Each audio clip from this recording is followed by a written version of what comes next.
Makanya yang saya tanyakan itu kapan? Karena sebenarnya kami sudah setahun Pak, maaf ini undur. Merasa ditipu, sebanyak 67 calon jemaah umroh asal Batu Raja melaporkan pihak penyelenggara umroh Baitullah ke SPKT Polda Sumsel Selasa 5 Januari 2016 terkait dugaan penipuan. Menurut Hasbullah, korban penipuan mengatakan pihak penyelenggara umroh selalu menunda keberangkatan dengan alasan tidak ada maskapai penerbangan asal Malaysia yang akan mengangkut para calon jemaah. Sementara uang sebesar 28 juta rupiah telah dibayarkan di bulan Januari tahun 2014 lalu.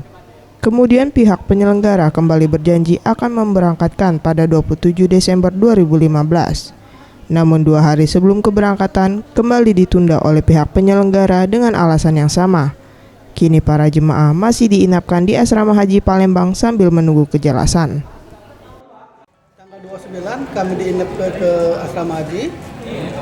Terus aturan tanggal 29 itu kalau menurut jadwal kita sudah langsung berangkat, tidak ada lagi mampir ke Asrama Haji. Tanggal 29. Sementara itu, Dino Suteja, pemilik Biro Umroh Baitullah mengaku selama 5 tahun menjalani bisnis umroh dan haji, baru kali ini mengalami penundaan keberangkatan karena adanya keterlambatan kedatangan pesawat asal Malaysia.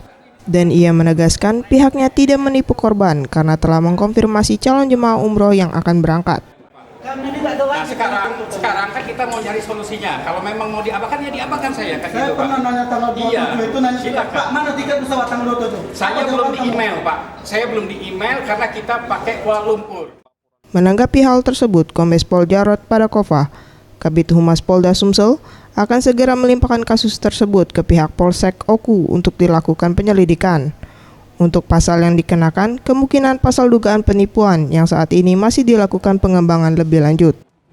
Anggota SPKT sudah menerima laporan tersebut, termasuk juga piket dari reserse untuk langsung menangani dan mendalami apakah betul ada terjadi penipuan atas laporan tersebut. Farel Dwi Satria, Septiawan Rizky, Sriwijaya TV.